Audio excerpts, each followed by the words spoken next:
बिस्मिल्लाहिर्रहमानिर्रहीम। अस्सलाम वालेकुम डियर स्टूडेंट्स। पिछले क्लास में हम रिलेटिव एटॉमिक मास और एटॉमिक मास यूनिट के बारे में पढ़ चुके हैं। आज हम पढ़ेंगे एवरेज एटॉमिक मास के बारे में कि एवरेज एटॉमिक मास क्या चीज़ है। अगर आप पीरियोडिक टेबल को देखें और हर एक एलिमेंट की एटॉमिक मास को आप देखिए तो आपको फ्रैक्शन में मिलेगा, होल नंबर में कभी भी नहीं मिलेगा। ये होल नंबर में क्यों नहीं होता और फ्रैक्शन में क्यों हमें मिलता है? जैसा कि फॉर एग्जांपल आपके पास हाइड्रोजन है तो हाइड्रोजन जो है 1.008 है AMU, मैं AMU साथ लिखता हूँ। इसी तरह अगर आप क्लोरीन को देखिए दिस इज 35.5। इसी तरह जितनी भी एलिमेंट्स हैं उसमें रेयर ऐसे हैं, बहुत कम ऐसे हैं कि वो होल नंबर में पाए जाते हैं। और जस्ट लाइक कार्बन, एक कार्बन है जो कि होल नंबर में पाया जाता है 12.00। इसी तरह ये होल नंबर में पाए जाते हैं, लेकिन इसी तरह बहुत कम है कि वो होल नंबर में हो। बाकी जितनी भी एलिमेंट है ये 118 एलिमेंट में, इसमें ज़्यादातर ऐसे हैं कि उसका जो एटॉमिक मास है वो फ्रैक्शन में दिया गया है। अब ये फ्रैक्शन में क्यों दिया गया है? ये एवरेज एटॉमिक मास दिया गया है। जो एलिमेंट्स है उसके एवरेज एटॉमिक मास दिया गया है। और एवरेज एटॉमिक मास हम किस तरह निकालते हैं उसके लिए हम फार्मूला भी पढ़ेंगे, उसके ज़रिए हम निकालेंगे कुछ एटम्स के लिए। लेकिन इससे पहले जितने भी एलिमेंट्स हैं वो कंसिस्ट है आइसोटोप पर, यानी उसके कुछ ना कुछ आइसोटोप्स हैं। तो पहले हम आइसोटोप को पहचान लें तो उसके बाद हम एवरेज एटॉमिक मास समझ आ जाएंगे आपको, और एवरेज एटॉमिक मास के बारे में आप पहचान लेंगे। आइसोटोप क्या है?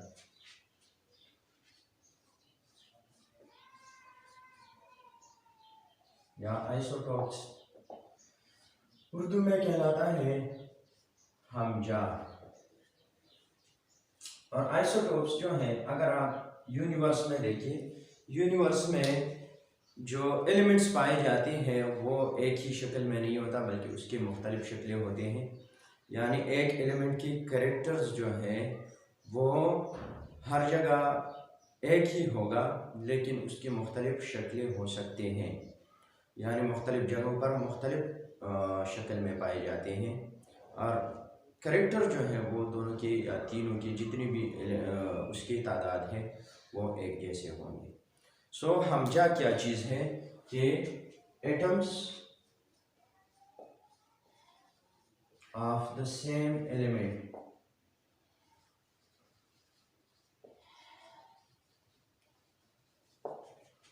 हैविंग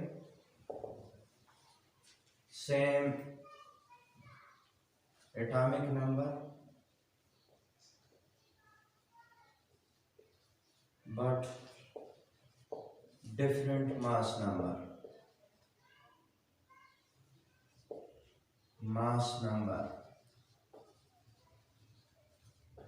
या atomic mass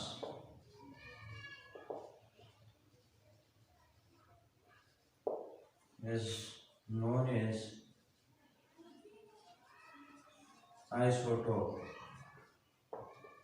उसको आइसोटोप कहलाता है, यानी एक एटम की एक एलिमेंट की वो एटम्स जिसके एटॉमिक नंबर सेम हो लेकिन उसके एटॉमिक मास जो है वो एक दूसरे से मुख्तलिफ हो, उसको आइसोटोप या हमजा कहलाता है। फॉर एग्जांपल आपने हाइड्रोजन के बारे में पढ़ा है। हाइड्रोजन जो है उसके 3 आइसोटोप्स हैं। Hydrogen have is equal to 3 isotopes. तो 3 आइसोटोप्स कौन कौन से हैं? एक प्रोटियम, ड्यूट्रियम, ट्रिटियम, यानी ये 3 आइसोटोप्स हैं। प्रोटियम इसी तरह आप देखिए 1 1, इसके साथ ड्यूट्रियम 2 1, इसके साथ ट्रिटियम जो है वो 3 1। अगर आप देखिए दिस इज एटॉमिक मास, ये एटॉमिक मास है प्रोटियम की एटॉमिक मास 1, ड्यूटियम की एटॉमिक मास 2, ट्रिटियम की एटॉमिक मास जो है वो 3 है। ये तीनों एक दूसरे से डिफरेंट है, लेकिन अगर आप देखिए एटॉमिक नंबर को तो एटॉमिक नंबर 1 1 है, तो एटॉमिक नंबर सेम है। इसी वजह से इन तीनों को आइसोटोप कहलाते हैं। और आइसोटोप्स जो है वो जितनी भी एलिमेंट्स हैं पीरियोडिक टेबल में राउंड अबाउट इन सब के आइसोटोप्स मौजूद हैं नेचर में और पाए जाते हैं। और हम इसको फाइंड करते हैं परसेंटेज में कि कितना परसेंट फॉर एग्जांपल प्रोटियम मौजूद है, कितना परसेंट ड्यूट्रियम मौजूद है, कितना परसेंट आपके पास ट्रिटियम मौजूद है, ये हम परसेंटेज में फाइंड करते हैं। इसके साथ एक नेक्स्ट एग्जांपल, फॉर एग्जांपल आप फ्लोरीन देखिए। फ्लोरीन जो है इसकी भी दो आइसोटोप्स हैं, एक Cl35 एंड 17, दूसरा जो है Cl37 17। तो एक का जो एटॉमिक मास है 35 है, दूसरे का एटॉमिक मास जो है वो 37 है, लेकिन एटॉमिक नंबर जो है दोनों की सेम है, 17 है। तो ये आइसोटोप्स हैं। अब आइसोटोप्स जो है ये परसेंटेज में पाई जाती है नेचर में, और परसेंटेज के बाद उसके परसेंटेज को लेकर किसी भी एलिमेंट के लिए हम exactly average atomic mass find कर सकते हैं। यानी फॉर एग्जांपल हाइड्रोजन की 3 आइसोटोप्स है, तो हम नहीं कह सकते कि ये या ड्यूट्रियम को लेकर हम पीरियोडिक टेबल में लिखिए, ट्रिटियम को लेकर हम पीरियोडिक टेबल में लिखिए, या प्रोटियम को हम इसकी एवरेज को लिखेंगे। इसी वजह से पीरियोडिक टेबल में जितनी भी एटॉमिक मास है वो एवरेज एटॉमिक मास है। जिस तरह मैंने पहले ही बताया हाइड्रोजन के 1.008, तो 1.008 जो है ये कहाँ से आया? This is the average weight of atomic masses of the isotopes. यानी आइसोटोप्स के एवरेज एटॉमिक मास को लेकर उससे एक एवरेज निकाला गया है, और इस एवरेज को हम लिखते हैं कि ये हाइड्रोजन के एटॉमिक मास है, तो ये एवरेज एटॉमिक मास है। नाउ डिफिनीशन क्या है एवरेज एटॉमिक मास की? कि average atomic mass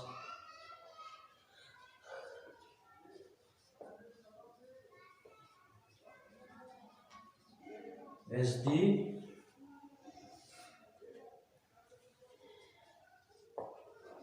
weighted average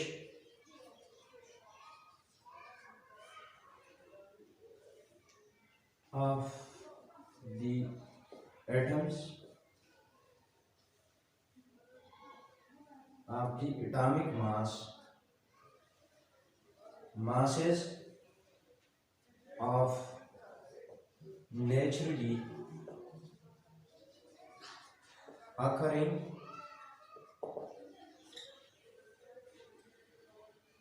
isotopes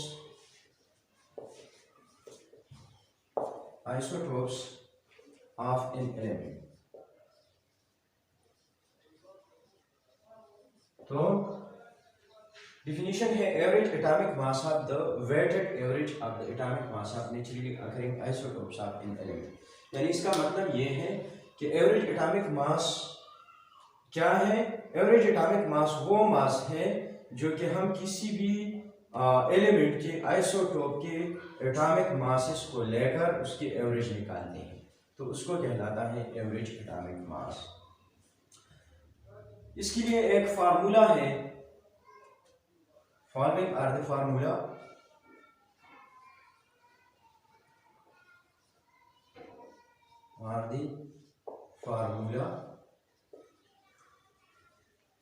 for finding average atomic mass।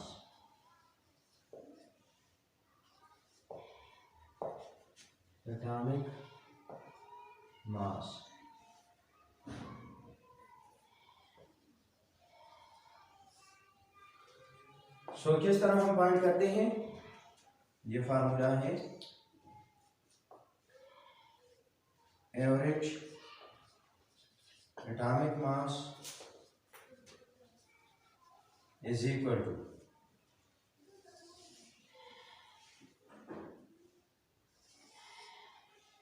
Atomic mass आप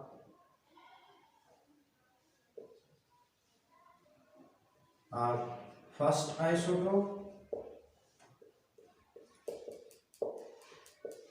multiplied by its percentage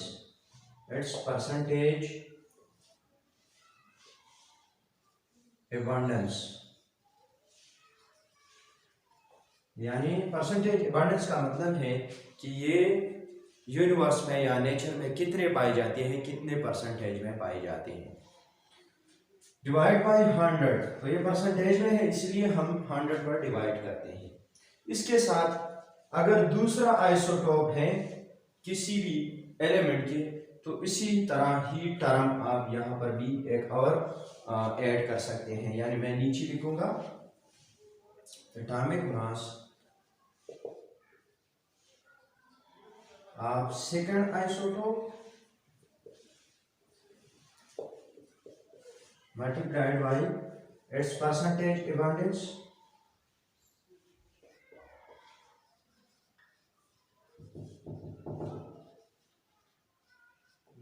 divide by 100। तो ये 100 पर हम इसलिए डिवाइड करते हैं कि ये परसेंटेज में है, जो आपके पास अबंडेंस है ये परसेंटेज में है। अब इस फार्मूला को इस्तेमाल करते हुए हम किसी भी एलिमेंट के लिए, किसी भी एटम के एवरेज एटॉमिक मास फाइंड कर सकते हैं। फॉर एग्जांपल मैं ऊपर लिखूंगा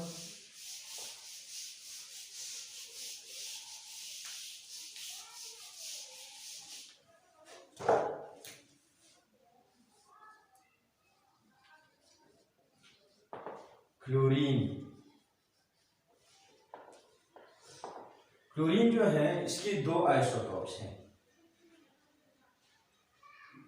क्लोरीन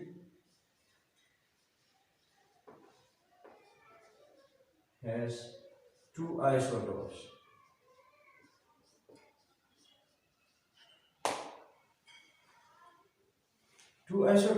नंबर 1 इसमें Cl35 और नंबर 2 जो है वो Cl37। ये दो आइसोटोप्स। जो Cl35 है उसके परसेंट अबंडेंस जो है वो 75% है, यानी Cl35 जो है नेचर में 75% पाया जाता है, और Cl37 जो है इसके परसेंट अबंडेंस जो है वो 25% है। 25% परसेंट अबंडेंस जो है वो 25%। यहाँ पर मैं इसी तरह लिखूंगा percentage abundance is equal to 75%। और आपके पास जो Cl35 है उसके percentage abundance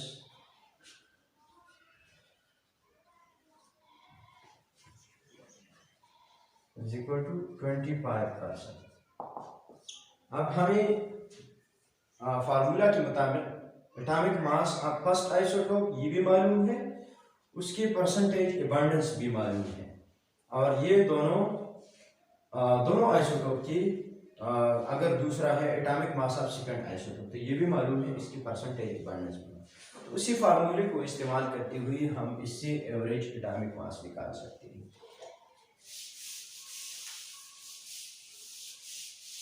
For example, average atomic mass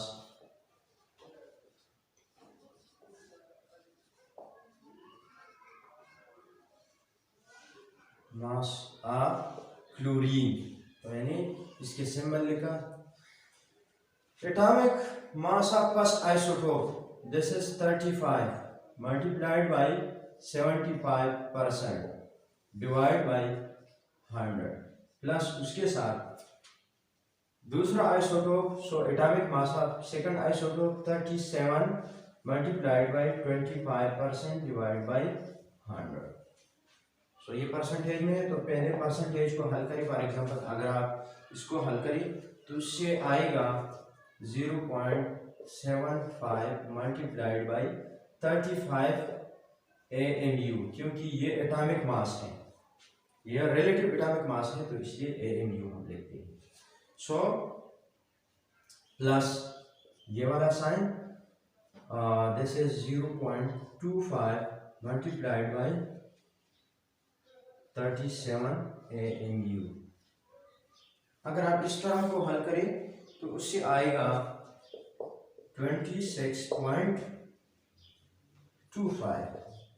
AMU, और ये सेकंड वाला जो है इससे आएगा 9.25 AMU। अब दोनों को ऐड करें तो उससे आएगा 35.50 AMU। इसका मतलब है ये जो आपके पास मास है, this is relative atomic mass of average atomic mass of chlorine. So average atomic mass